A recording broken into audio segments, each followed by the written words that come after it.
Welcome to the Deep Dive. This is where we take fascinating sources and pull out the key insights, basically give you a fast track to getting informed.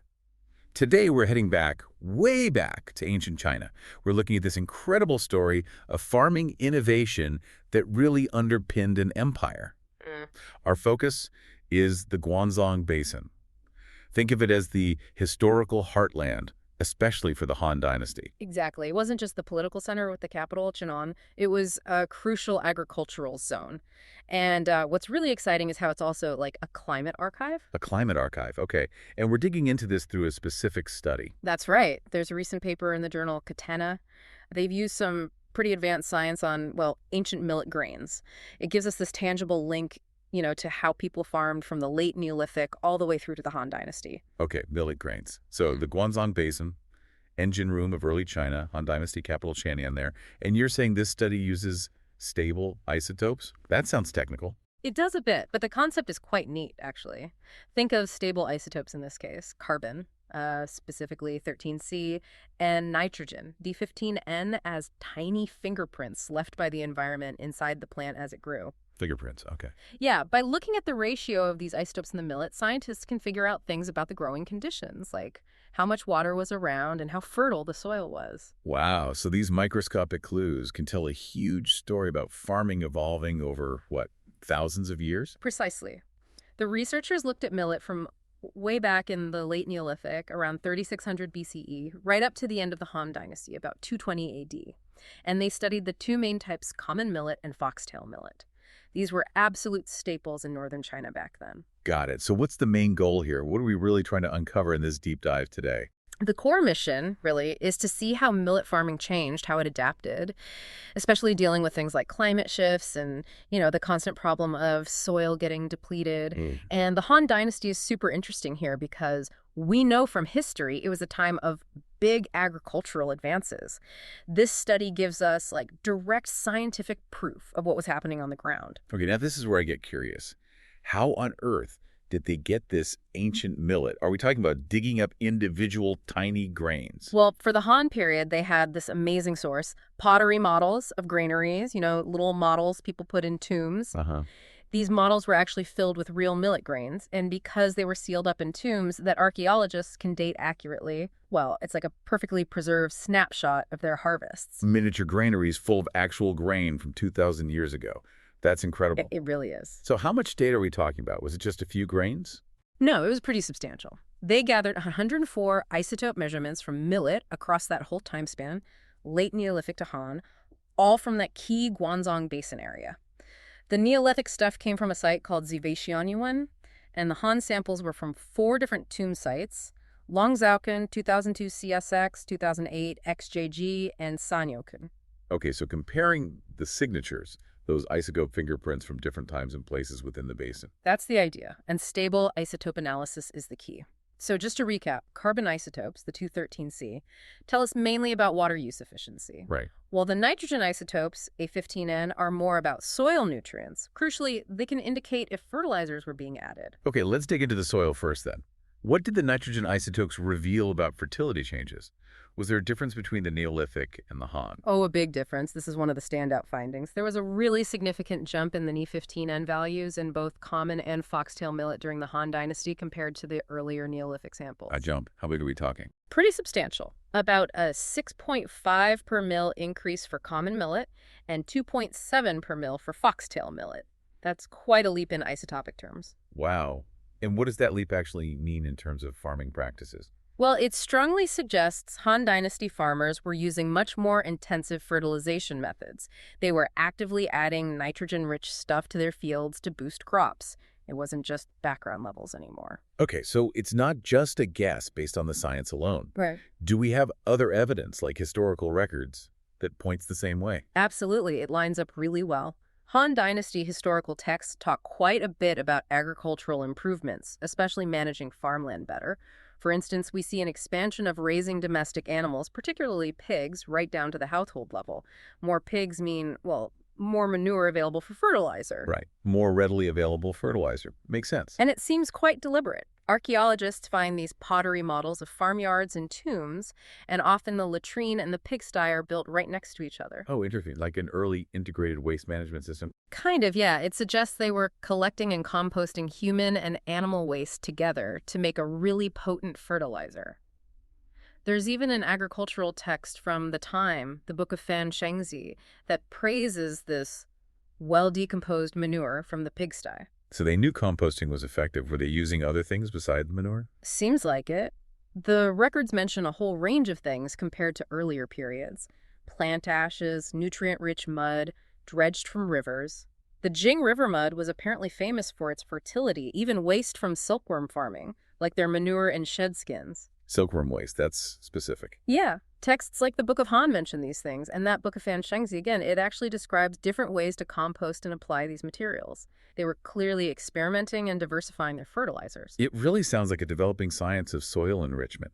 Does modern farming science back up this link between manure and the nitrogen isotopes? It does. Modern experiments putting manure on millet fields consistently show that it raises the IF18N values in the grain. So the findings from the ancient samples fit perfectly with what we know happens today. It gives us a lot of confidence in the interpretation. Okay, that covers the soil fertility angle. Now, what about water? You mentioned the climate was changing. Right. The background context is important. After about 3,000 years ago, so leading up to and during the Han, the Guanzhong Basin generally saw monsoon rainfall decrease and winters got colder. That would have put pressure on farming, making it potentially harder to get good yields without adapting. So, less rain overall. How did the carbon isotopes in the millet reflect this? Did they show water stress? Well, this is where it gets really interesting. The carbon isotope values, the 13C, actually decreased in both types of millet during the Han period compared to the Neolithic. Decreased. But wouldn't less rain mean the plants are more stressed for water, which usually increases the A18C in C4 plants like millet? That's the typical expectation, yes. But this decrease suggests the millet was actually experiencing less water limitation during the Han. Essentially, it implies they had better access to water. Hold on. Less natural rainfall, but the plants got more water. How does that work? Irrigation. This finding points directly towards the massive investment in water management during the Han Dynasty. History tells us they built these extensive canal networks across the Guanzhong Basin. We're talking major engineering works, names like the Lufu Canal, the Bai Canal, the Chengguo Canal, designed specifically to divert river water to farmland. Ah, so they were engineering their way around the drier climate on a huge scale. Exactly. They weren't just passive victims of climate change. They were actively reshaping the landscape to manage water. Were there other tricks they might have used?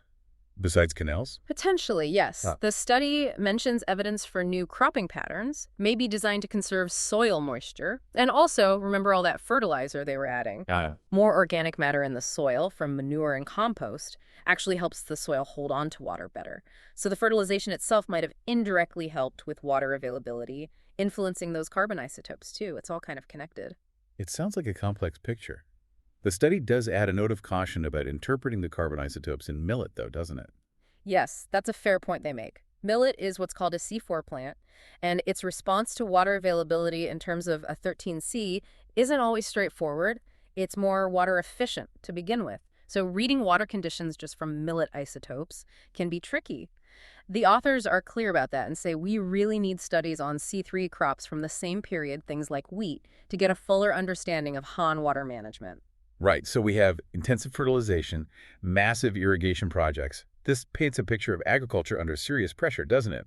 How did the whole political and economic situation of the Han Empire feed into this? Absolutely. The Guanzhong Basin was the imperial core. It had to feed a huge population, support the capital, the army, the bureaucracy.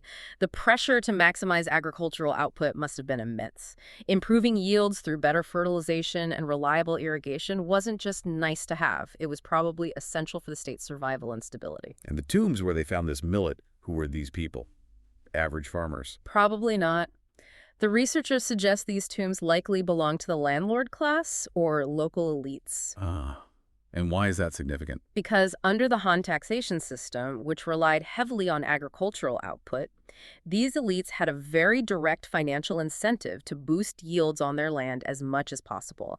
They had the means and the motive to adopt these advanced intensive techniques. So these farming innovations weren't just about feeding people. They might have also driven wealth accumulation for the elite Uh-huh. and maybe widened social divides. That's a really important implication, yeah.